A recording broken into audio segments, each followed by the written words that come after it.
Somerleyton near Lowestoft.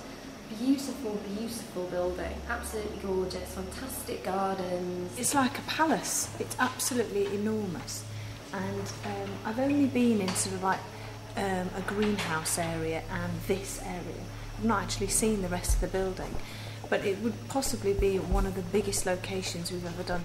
I think when it's dark, this place is going to be really scary. I really do, because compared to the size of the building, compared to how many people there are here doing the investigation, I think that, you know, groups of 2 people or 3 people can go off all at the same time. I'm really looking forward to tonight. I think it's going to be an excellent place to stay or actually do an investigation at, because it's so big.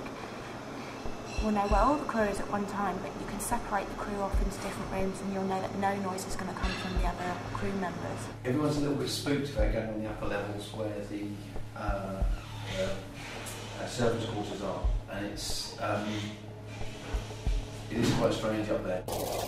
I've just arrived at Somerleyton Hall. It's absolutely spectacular. It's a beautiful, beautiful place. I'm really looking forward to looking around. For once, we're in the warmth, which is always nice. It feels nice, it feels fine so far, but we'll see what later on holds. The main levels are all lived in, but it's the upper levels, they are kind of derelict, and it's where the servants' quarters were. So we're kind of looking forward to getting back up there later on, and there's a room that hasn't been open for allegedly 20 years. So we're going to look at that as well.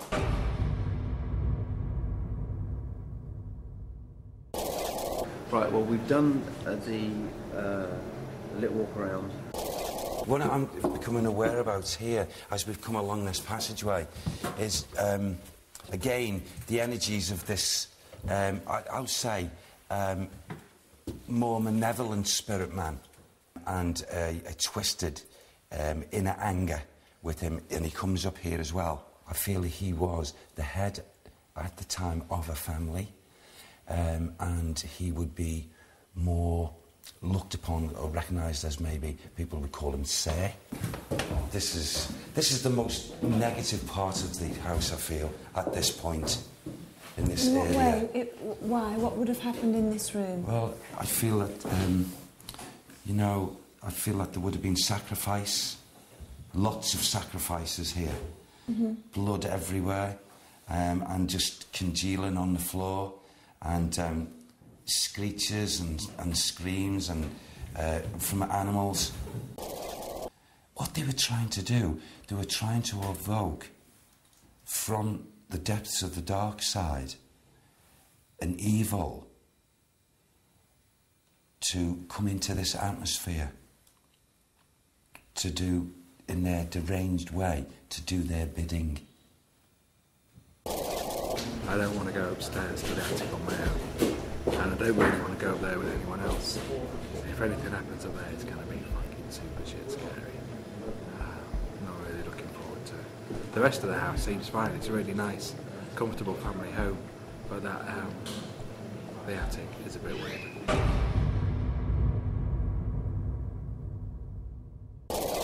We've just done the night vision walk with David, which was quite fascinating.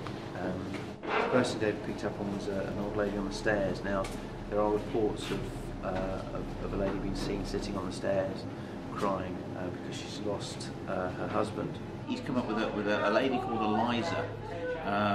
She's broken-hearted, her husband dead, possibly during the Second World War, and David's come up with the fact that he may have been a brigadier. Now, this is a very military family, and I would imagine, although I haven't been able to prove it yet, that they produced more than one brigadier general.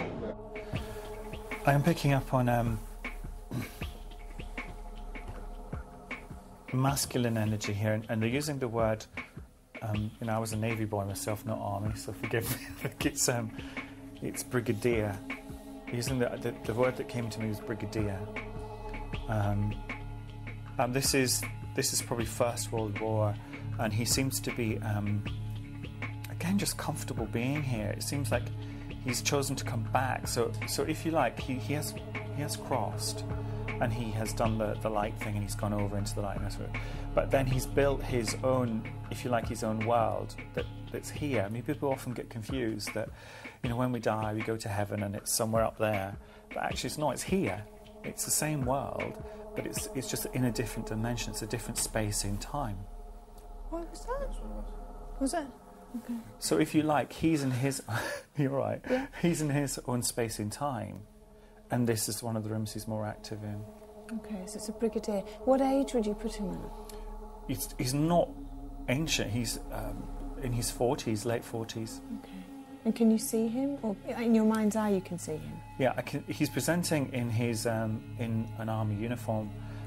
I would say World War One actually, because he's got we used to call them, and still call them putties, you know, like the bandages around his, which is much more World War One, I would imagine.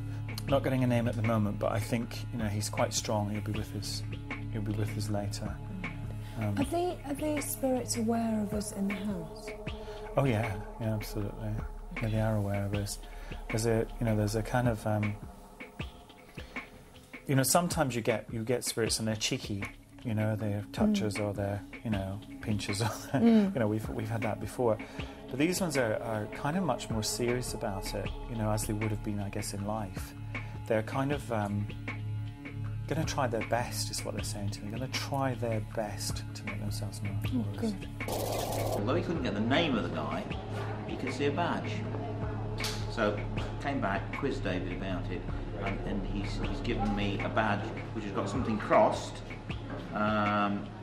with a lion on it and a crown on top. Now, I'm not sure. The crosses certainly represent possibly lancers, and of course one of the Crossley family here was in the 9th Lancers.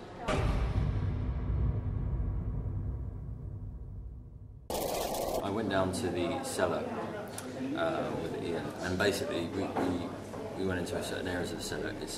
There's a wine cellar, or an area where you keep wine, and it is quite eerie. It's got a lot of iron gaze and whatever, and it does feel uncomfortable.